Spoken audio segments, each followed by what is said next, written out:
La Mayor Olderop, muchos periodistas jóvenes no la conocieron, no saben quién es. Yo sí la conocí y la conocí en persona allá en el Viejo Roble. Me tocó estar esperando a que se entregara el Mamo Contreras y ella llegó un día a verlo y a felicitarlo, etc. Y pude verla personalmente cómo era ella físicamente y lo que ella establecía como persona. Pero la dureza de su trabajo la conoció usted íntimamente en este libro que retrata muy bien cómo ella oficiaba, cómo ella mantenía a los perros, al Bolodia, etc. Cuéntenos íntimamente qué se siente haber hecho este trabajo y que hoy día se vea reflejado en este cortometraje que se llama La Bestia. Yo me siento muy feliz que un trabajo periodístico, que los trabajos periodísticos siempre son duros y a veces parecen más áridos, se ha llevado a otra plataforma que es un cortometraje, y que por lo tanto quienes no leen, porque en este país hay mucha gente que no lee, no compra libros, no consume el libro como mercancía necesaria para vivir, eh, lo vea y tenga en su cabeza la memoria de este país. Porque la memoria del país es necesaria para este presente y es necesaria para el futuro. O sea, si nosotros no entendemos la importancia que tiene la memoria, ya sea dura, difícil, dolorosa, como es la de Ingrid, o sea, donde ella participa como actora principal de esta etapa, que es la represión, si no se conoce de verdad, lo que nosotros vamos a hacer es no entender en realidad cómo en esta sociedad sigue existiendo mucha gente intolerante.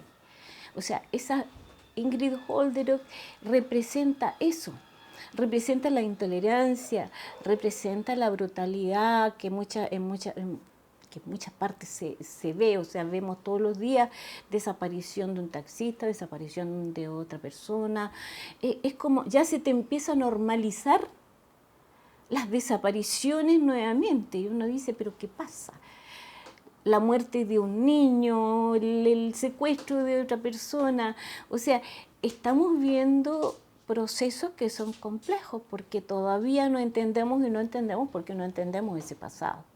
O sea, no hemos logrado que ese pasado que está en el libro, que está ahora en este corto que está postulando a tener un Oscar y ojalá lo tenga, eh, tenemos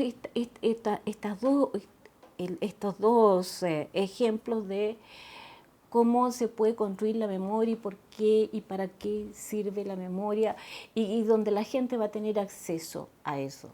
Ya lo está teniendo acceso porque ya se está viendo por las redes sociales y por lo tanto amplifica el libro que yo hice. ¿Cómo nace esta idea del libro? ¿Cómo nace este personaje tan cruel, tan malvado y que llega a sus manos? ¿Cómo nace Nancy? A ver, el año 96, 1996, a mí me contrata la BBC de Londres para, ellos estaban haciendo un documental y me contrata para buscar torturadores para que hablen a cámara y cuenten cómo, cómo es la tortura realmente, ¿no? No como la muestran a veces en las imágenes de la película, sino que cómo es real, ¿ya?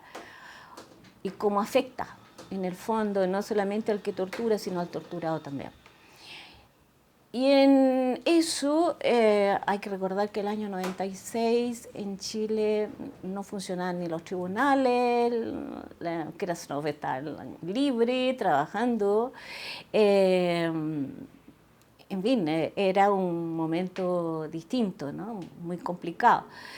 Y por lo tanto obtener datos sobre los torturadores era complejo. Yo le pedí a mi amigo, a mi querido amigo Nelson Caucoto, un gran abogado, que me hiciera una lista él tenía acceso a los procesos, y me hiciera una lista con los agentes y sus direcciones. Y de esa manera me dio una lista y empecé a decidir a ir a uno y otro lado. Y entre eso digo, un día voy a ir donde Ingrid Olderock, que no queda tan lejos de mí. Yo vivía en Jorge Washington, en la otra calle, y por lo tanto me voy hasta Coventry, donde vivía Ingrid Olderock, en una casa bastante abandonada en ese momento. Y esa es la forma, o sea, y si llego, golpeo la puerta como quien va y golpea cualquier puerta, y me aparece esta mujer que vestía un chaleco rosado, un chaleco o sea, hecho a mano, rosado, un rosado medio desteñido, una falda floreada, bien colorinche, unas botas de reno que se usaban en esa época con piel, que eran cortas hasta un poco más arriba de los tobillos, fumando. Y me dice, ¿qué quiero? Y yo le digo lo que quiero, que soy quien soy y que quiero que me dé una entrevista. Le digo, ¿para quién? Y ella me dice, odio a los periodistas. Ustedes los periodistas lo único que hacen es mentir, inventan, en fin, no quiero entrevistas. Y además odio a los ingleses. Y claro, más tarde me entero que odia a los ingleses porque su papá, que era nazi, en su casa se había odiado siempre a los ingleses, ¿no? Y ella seguía todavía con la lógica de la Segunda Guerra Mundial, o sea, odiaba a los ingleses. Por alguna cosa loca, rara, extraña, que a veces tenemos los periodistas, que se nos ocurren cosas para salvar la situación, miro a su casa y ella me deja entrar. Le digo, y si seguimos conversando, a lo mejor tal vez podemos conversar, qué sé yo, y me deja entrar. Y me presenta que estaba en clases de trompeta, estaba aprendiendo a tocar trompeta. Me presenta al ¿cómo se llama? El profesor. Va a buscar un té y comenzamos la historia, digamos, de una larga entrevista. Cuando terminó ese día la entrevista, o sea, comencé, porque yo dije, bueno, ¿cómo entro a esta mujer? Que era una mujer rígida, dura, inflexible, atemorizadora, le gusta atemorizar. ¿Cómo entro preguntándole? Porque si yo le pregunto inmediatamente sobre el perro, me va a echar o me va a pegar, o no sé. Capaz que me tome con las manos, me apriete el cogote y yo quedo aquí, me acusa que yo entré a la casa a robar. O sea, se le pasan a uno miles de imaginaciones, ¿no? Así que empecé justamente preguntándole sobre su infancia, su adolescencia, su infancia, sus relaciones familiares, y ahí empecé a conocer a este personaje, digamos, más allá de lo que era la Dina, o sea, qué y cómo había llegado a ser un ser tan terrible, tan brutal, oscuro, perverso, en realidad, perverso. Ella lo que tenía era perversidad. Y la hacía presente durante toda la entrevista, o sea, durante las 3 sesiones ella jugó y jugamos un poco al gato y el ratón. Siempre digo y siempre me recuerdo cuando me dijo que en la casa tenía, o sea, que ella siempre tenía 3 armas, ¿no? Una que usaba en la cartera, otra que tenía en el velador y otra que tenía en el horno. Y yo debo haber hecho un gesto o debo haberle dicho no le puedo creer o cualquier cosa, y ella se paró, yo estaba de espalda a la cocina, abrió la puerta, yo no miré, abrió la puerta, sentí como un movimiento metálico, la puerta del horno, y luego un papel, desenvolver un papel. Y llega, entra y me pone la pistola frente a mí. Y me queda mirando en forma provocativa. Y ahí fue como una angustia, porque me pasaron por el... Yo decía, si la toco, me puede dar un balazo, porque ella era tiradora experta. O sea, ¿qué hago? Entonces le dije, por favor, saque mis armas, porque a mí no me gustan las armas. Y ahí se volvió furiosa. Dijo, la odio, a usted la odio, porque odio a los pacifistas. Odio a esa gente que no se compromete y es pacifista, porque no están en nada. Y tomó la pistola y la sacó. Pero era así, ¿no? Era así, era permanentemente, ella buscaba la forma de ¿cómo se llama? De llevarme a una situación incomodante, inquieta, angustiosa. Y esa es perversión, esa es perversión, o sea, ella... entonces uno se imaginaba cómo podría haber sido en su época de oro, en su época cuando ella tenía todo el poder, delegado por Manuel Contreras y por lo tanto delegado de Pinochet. En ese relato usted siente como esta torturadora cada vez hace más profunda y le va contando historias que a lo mejor usted jamás se imaginó. Sí. O sea, ella cuenta, ella siempre que yo le preguntaba sobre algo que le incomodaba, ella recurría a una muletilla, por decir, enmascaraba, digamos, su propia inquietud para no contestar y decía, no, yo no me acuerdo de eso porque tengo una bala en la cabeza, ¿no? Efectivamente tenía una bala en la cabeza. Pero esa bala en la cabeza no significaba que ella tuviera amnesia, ni significaba que estuviera loca, ni significaba nada. Pero ella lo usaba permanentemente.